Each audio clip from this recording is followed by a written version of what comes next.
Hello, and welcome to this video on genetic drift. Genetic drift is known as allelic drift or the Searle-Wright effect, and this describes the changing frequency of alleles in the random sample of a given population. It is an important concept in molecular and cell biology for genetic studies. For the homebrewer and layperson, it has bearing on specific and unique topics. Genetic drift describes how a gene in a given population, such as red hair, will change over time due to the environmental pressures.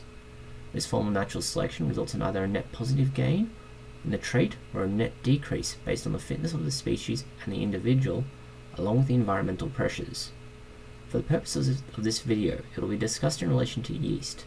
It can be inferred that similar concepts to those discussed have an effect on more complex eukaryotes, such as humans, when factors like culture influence the selection for traits. There is a principle with genetic drift called the Hardy-Weinberg principle.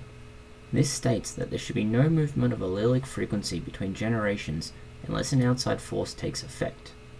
The equilibrium can be distributed or disturbed by migration, genetic mutation, or selection. This process lends itself towards a genetic uniformity over time. The two driving forces, genetic mutation and selection, are of relevance to the home brewer and the wider community. When culturing a limited yeast sample, such as that found in live beer, it creates a bottleneck. The population is small, and there is very little diversity in the sample. This leads to a situation in which no trait is properly selected for, as all of the sample yeast cells have the same chance of surviving, and this leads to an unequal distribution of the relatively random genes. Essentially, a random mixed sample of desirable and undesirable traits that rely heavily on the probability that some of the beneficial genes carry on to the next generation. In the near future, there will be a video demonstrating the effect that each generation has on the tenability, survivability, and practicality of the yeast line, and how well it brews. If a commercial yeast strain was cultured in the same manner, it would be somewhat different.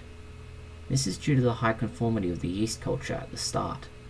The likely chance of a single or group of specific traits being selected is much higher as a consequence. As there is a larger percentage present at the beginning, this leads to a higher rate of retention, and over time, greater representation of that gene in the sample taken. A good example of this is in Europe during the Black Plague. Two factors worked there. First, the environmental factor of disease. The second, natural selective forces for those who were vulnerable, and they died earlier. This reduced the comparatively large gene pool, but it remained large regardless. This only served to further reinforce those genes that still existed. Scandinavians are stereotyped as blonde and blue-eyed, Gallic people as brown-haired and brown-eyed. This also meant that survivors had a better immune response to the plague if they survived. Please watch this video of a diverse but large population undergoing the effects of genetic drift. It remains largely varied, with periods of homogeneity. By comparison to this video of a small and homogeneous population, which undergoes a considerable diversification very quickly. This leads to a deficiency of any dominant trait. The two videos demonstrate the movement of one distribution set to another distribution set, and this is the basic definition of genetic drift. To put this concept and video in context, the genes required to make full use of a beer mash would impart resistance to the toxicity of hops, provide utilization of maltose and other varied sugars, allow for fermentation within a particular temperature range, and increase the degree of flocculation at the end of brewing. Flocculation being the process of yeast naturally settling out as a large volume, rather than individually over a long period of time. Taking two samples, one from live beer and one from a commercial yeast supply, they are cultured in a supporting media.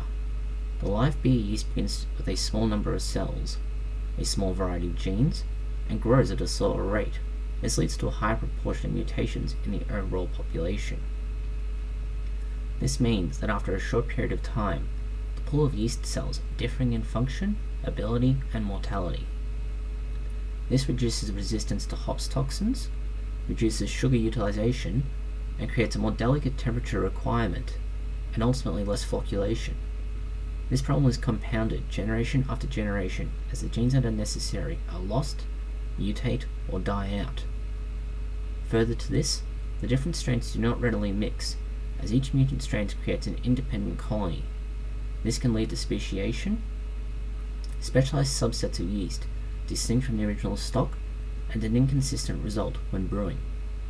On the other hand, the commercial yeast behaves differently. The large uniform population of yeast cells begins by growing rapidly. This rapid growth keeps a large number of yeast cells with the same genes present. These continue to proliferate and outcompete any deleterious developments. These two situations highlight a concern with the model of research used with yeast. Currently, there is about a 7 to 12% presence of deleterious mutations that arise from the bottleneck in research yeast lines, and this raises concerns as to the validity of lab selection and lab-based cell lines for yeast research in other findings, such as the previously discussed cancer research. As is obvious from these images of clearly delineated colonies, this occurs despite the solutions beginning as a single mixed sample. The pictures seen here are from an article by Halashek and Company in 2007. Further work by Warringer and Company highlights the argument that many yeast traits are due to genetic drift and not selectivity. They describe how the yeast strain compared to a control species, and the performance varied more among the yeast samples. Seen here is the trait variation of the yeast and control strains by Warringer. To summarize, it is a heat map depicting the proliferation of each sample, with red being good and green bad. These two articles correlate with the observed diminishing return on a commercial or live yeast strain that has been subcultured repeatedly. A final example of this idea is found in Australia, where the fuzzy, adorable koalas have a limited spread of genes due to the founder population effect. Mainland Australia was running low on koalas after they were hunted for fur in the early 20th century. After this, they were transplanted from an offshore island to bolster or reinstate the population. However, this led to an isolated and largely homogeneous population interbreeding. This led to a deficiency in their immune system, which will be discussed in a later video. There are human examples of genetic drift in the Amish and Hasidic Jewish populations. Where outside relations are less common and the degree of relation is higher, this creates both a bottleneck and a degree of interbreeding, which leads to low genetic drift. Thank you for watching this video. Please post any comments, questions, or suggestions you may have below.